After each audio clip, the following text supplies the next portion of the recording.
As West Asia enters a new phase defined by the declared Arab alliances with apartheid Israel, the war on Palestine and its supporters is headed to become even fiercer than before, with the aim of escalating pressure on the Palestinians and forcing them to accept the fait accompli. Perhaps the statements published last week by the US ambassador to apartheid Israel, David Friedman, in which he claimed that the Arab-Israeli conflict had reached the beginning of the end, are clear evidence of this pressure. However, it has slipped the minds and headlines of regional and international mainstream media that the Arab public has yet to declare the end of this conflict, as rejections of normalization echoed throughout the Arab world. Bahrainis took to the streets following the circus of the so-called Abraham Accord, voicing their rejection of normalization with the Zionist entity, their stance with the Palestinian people, and their right to fully recover their rights and land without exception. In Morocco, despite a government ban on large gatherings to prevent the spread of the coronavirus, scores of demonstrators protested outside the Moroccan parliament to denounce Arab countries agreeing to normalize ties with apartheid Israel. Hundreds of Sudanese protesters gathered in the capital Khartoum as well last week to denounce normalization with the Zionist entity, especially after critical reports revealed a secret meeting between the country's military head of state and the Israeli regime's Prime Minister Benjamin Netanyahu.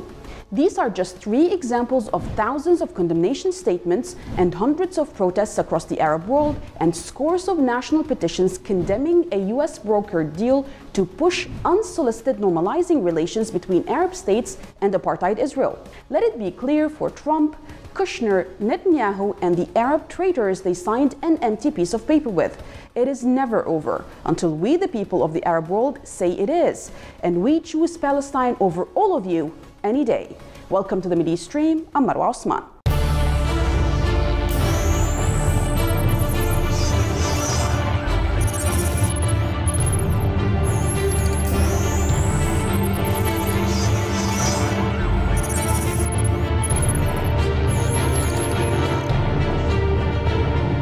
The recent bilateral agreement simply formalized the normalization of Israel's already thawing relations with the United Arab Emirates and Bahrain. But the agreements do not address the decades-long conflict between Israel and the Arab population because of the Palestinian cause, who view the pact as a stab in the back for their fellow Palestinians and a betrayal of their cause for a Palestinian state. To discuss this issue with us from London is Mr. Jawad Fayrouz, former Bahraini Member of Parliament. Thank you very much for joining us, Mr. Jawad. Now, Emirati and Bahraini activists have expressed their opposition to the US brokered deals that the 2 Arab kingdoms have signed to establish formal relations with the occupying Israeli regime, viewing it as a betrayal of fellow Palestinians. Does this sentiment change anything on the ground in both of these countries? Thank you for bringing up this topic. I would like first mention that the objection is not just by the activists. In Bahrain in particular, the objection was the majority of the people of Bahrain, including many political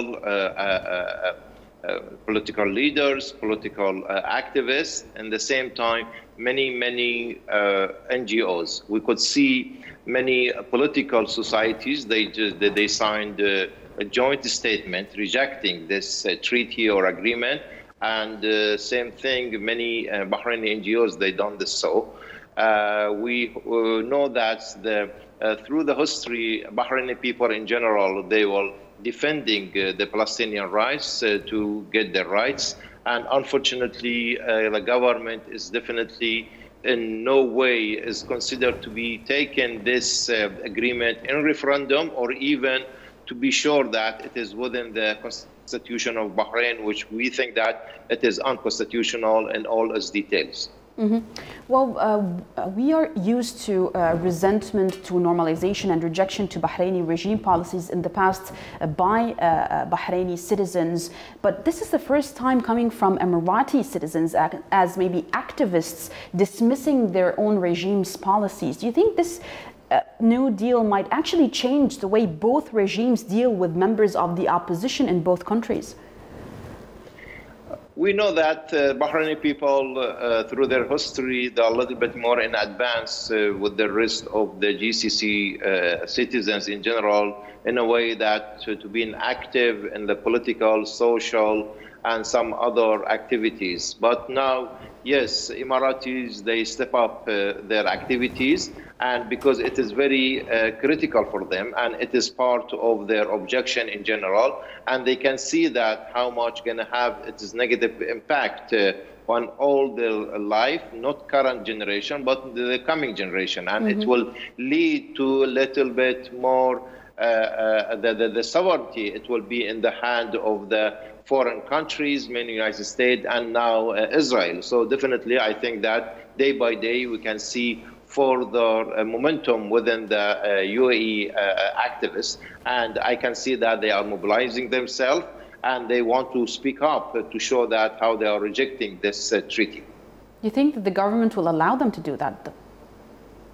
Definitely, we know that these are very security states, and they are so harsh in all opposition in general. There is no freedom of speech, there is no freedom of assembly, and even there is no even directly or indirectly elected bodies which represent the people. But I think nowadays with this types of the social media, and we can find that so many UAE citizens who are living in abroad, and they started to express and mobilize themselves. I think that we can hear from. But in the ground, it is very, very hard and difficult to find out that people have their movement within the country itself. It is not the same in Bahrain, because Bahrain's people are used to mobilize themselves, and the opposition so strong and well-rooted popularly within the people, and we could see that how much huge and different and continuous demonstration carried on in Bahrain.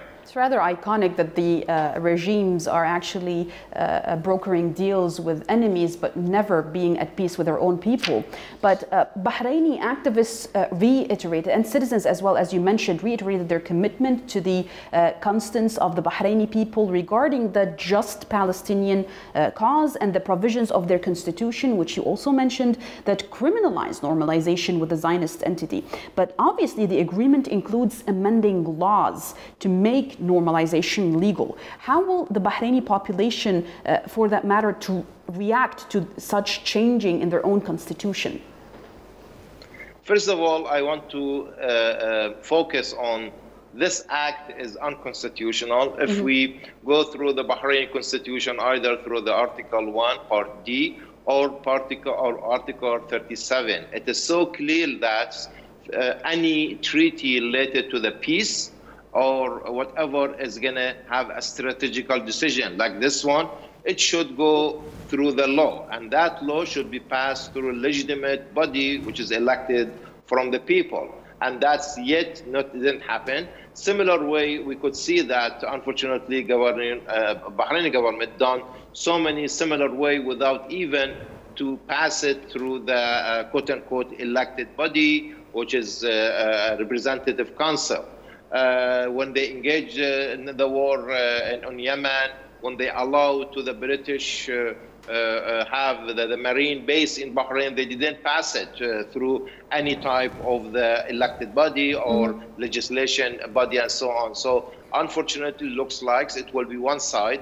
And as usual, the king find a chance during the recession of the parliament, and all these laws he passed it through the royal decree. And later on, the objection of it will not be so much strong within the parliament. As we know, these parliaments are not true representative of the people of Bahrain, especially after the opposition. They resigned on 2011, and then they boycotted the other elections, and later on even the government passed legislation to make a full isolation of the opposition, which is not allowing them either to elect, to nominate themselves or to vote. So totally, even if they pass it through the current parliament, it is not true representation of the will of the people the people of Israel. Yes. Mr. Jawad, over 1 million people signed the Palestinian or the Palestine Charter, a petition launched by Emirati activists in rejection of the Arab normalization with Israel within hours of its launching. What are the options, though, that the Emiratis have to denounce this deal on the ground, since they have no parliament, they have no national assembly, but that rather they have something called the National Council, whose members are appointed by the rulers of each respective emirate? What you mentioned and the current condition completely will indicate that such agreement is illegitimate, and it is one side opposed by the Emirati over the people of Bahrain or people of UAE. At the same time, it is not within the boundary of any constitution of any elected body. We think that all the Emiratis, they have to mobilize themselves, and they try to use any type of the peaceful movement within the international convention to show their rejection as much as they can. I know it is very, very difficult task it is, but it will definitely lead to the change later on, because without having a government which could represent the idea of the people, or we can having a modern governments in the way of the combination of the decision makings within the people, it will be really very absolute monarchies, absolute emirates, or absolute governing within the rulers. And full this is authoritarianism governing the people.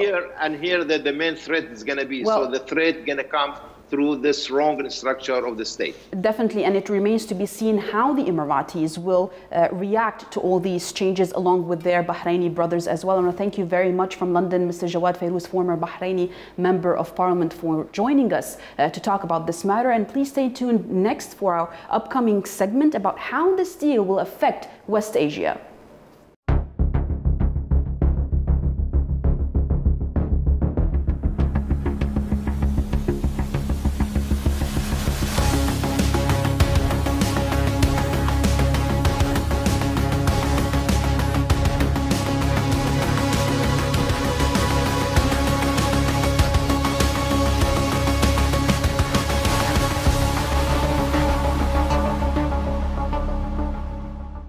It's not a secret that US President Donald Trump is obsessed with either voiding or emulating the legacy of his predecessor Barack Obama, wanting to stack up enough peacemaking deals to earn the elusive Nobel Peace Prize, just as Obama did in 2009. Now, gratifying Israel has been at the center of Trump's fixation on collecting foreign deals as trophies, announcing them on Twitter and summoning the concerned parties for a photo opportunity at the Oval Office, so American voters can watch him firsthand demonstrate his skills in the art of the deal. How will this deal impact West Asia? In this following report. As Donald Trump's poll numbers began to sink last summer, foreign policy victories became that much more necessary to distract from political troubles at home and boost his rating. Thus, Trump instructed his advisors to scout out deal-making opportunities around the world before the 2020 presidential election. Gratifying Israel has been at the center of the president's fixation on collecting foreign deals as trophies. In recent weeks, the US president has been quite busy with this pursuit. From three-way phone call with Emirati and Israeli leaders to seal a deal on normalization of relations, to dispatching Secretary of State Mike Pompeo on a tour to Sudan, Bahrain, and Oman. Trump then invited the leaders of Serbia and Kosovo on September 4 for an economic normalization deal, but had them both awkwardly embrace Israel with no clear policy rationale. The White House then pulled some strings so Bahrain can become the second Persian Gulf country to normalize with Israel. On September 15, Emirati and Bahraini leaders joined Trump and Israeli Prime Minister Benjamin Netanyahu in Washington to celebrate these agreements in a reality show-like event. This entire show of diplomatic offensive before the US elections is a good illustration of Trump's tendency to mix policy making with campaigning and run a propaganda machine regardless of what negative consequences this might have at home or abroad. But how much does the normalization deals really matter in the Arab world? Bahrain and UAE's population account for less than 2 million, not counting foreign workers, out of 422 million Arabs. The nature of the political systems in both countries allows the ruling elite to conclude such normalization deals by force if needed, with US support. This top-down approach to normalization is simply an attempt for a quick win, and it is unlikely to change the Arab public mindset towards Israel. Such deals, however, are meant to prop up Arab authoritarianism and restore the pre-Arab Spring role of the US as a protector of Arab regimes appeasing Israel. Now, to discuss this issue with us from Glasgow is Mick Napier, founding member of the Scottish Palestine Solidarity Campaign. Thank you very much for being with us, Mick. Now, the Gaza Strip's retaliation was louder than that of the noises at the White House during the signing of the ceremony of the deal signing. Now, the Palestinian resistance fired 2 rockets into the Israeli entity to coincide with the ceremony that happened last week. What kind of a message are the Palestinians sending the Israeli regime with this move? Well, they're announcing to the Israeli regime and to the world that they will continue to resist the doom which the Zionists have in store for them, because the Zionists have been remarkably consistent over 100 years in saying that they want all of Palestine, with very, very few Palestinians, if any. And ever since the days of Oslo, it's been perfectly clear that not a day goes by without Palestinians being dispossessed, homes being bulldozed, rampant torture in the most imprisoned people on the face of the earth. And therefore, there is nothing for Palestinians currently to negotiate with Israel, because they can see their future. They can see that they have no partner for peace whatsoever. I mean, poor Abbas is very different from victims of British or American colonialism in the past. You could do a deal and try to live together, but this isn't the case. The Israelis want everything, and there is no way they are going to make any concessions to the Palestinians unless they're forced to, unless they meet a superior force that can force them to alter their plans. But their plans are no Palestinians and all of Palestine under exclusively Jewish domination. This was clear before the nation-state law, and it's absolutely official since then, what has always been Zionist practice. Well, Mick, Israel and the U.S. hope that the agreements can maybe usher in major shifts in the region should another Arab nation join in. Particularly, we're speaking here about Saudi Arabia to follow suit in such peace deals. But how soon do you think that the Kingdom of Saudi Arabia is ready to step up into this adventure, to have a seat in the assembly of betrayal? Let us call it this. Well, I think Mohammed bin Salman is in a very difficult situation. He desperately wants to have a public alliance with Israel. When he spoke recently, I think last year, to a meeting of pro-Israel Zionists in New York, even the audience there was shocked by the bitterness of his denunciation of the Palestinians, people and leadership. So the Saudis are not, have made it very clear that they want to ally with Israel. Their problem is that at home, that will play very, very badly.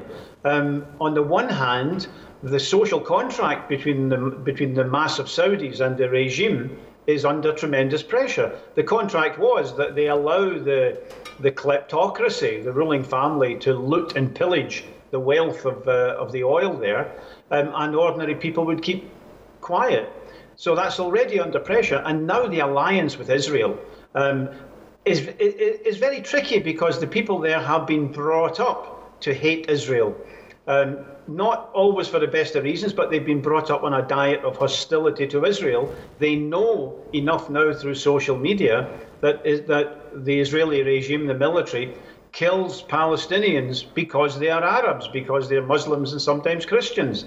So they can see this, and therefore the idea of their regime openly allying with Israel is very difficult. It's a dangerous time for a regime like the Saudis.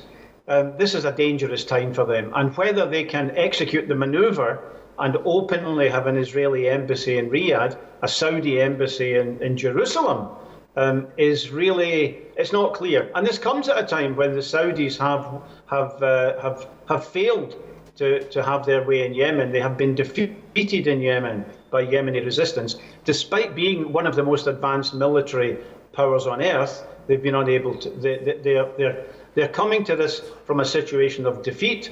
They've been unable to subdue Qatar through a blockade. So therefore, I think it's not clear that they will be able to come out into the open with their alliance with Israel. But it's pretty interesting to look at this agreement, which is entitled the Abraham Accord, a name beyond laughable if you want to talk about the history. But the bilateral agreement signed by Israel and Bahrain, for example, fell short of any details that would be included in formal treaties that are, which is the diplomatic norm that we all know. But both documents were made up of general statements pledging to advance diplomacy, mutual cooperation, and so-called regional peace. What peace are they talking about, and how likely is it for this cooperation to take place given the public resentment in all Arab and Muslim countries against this normalization? Well, there's been a peace between Egypt, the Egyptian dictatorship, and Israel since 1979, but it's extremely cold.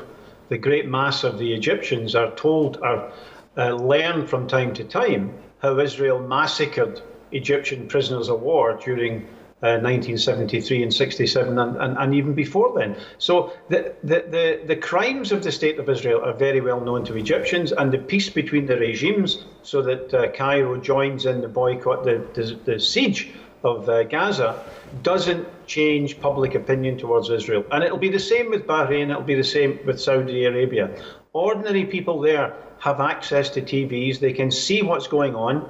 They know that this is a regime based on Jewish supremacy over Arabs, Muslims and Christians, and they can't stomach it. However hard the regime tries to sell this, they will come up against this blistering reality that this is a regime based on the dispossession and the violent dispossession of Palestinians and Arabs. So look, the normalization is it's not a strategic one. It's rather breaking the ideological, the moral, and the cultural taboo of public Arab engagement with the Israeli regime, which is expected to become a contentious issue in the regional Arab discourse. But how do you think this deal will play out at a strategic level in West Asia, specifically the UAE, which inside the UAE, which gives now Israel aerial, land, and sea view of Iran from Ras Al Ain Emirate in the UAE?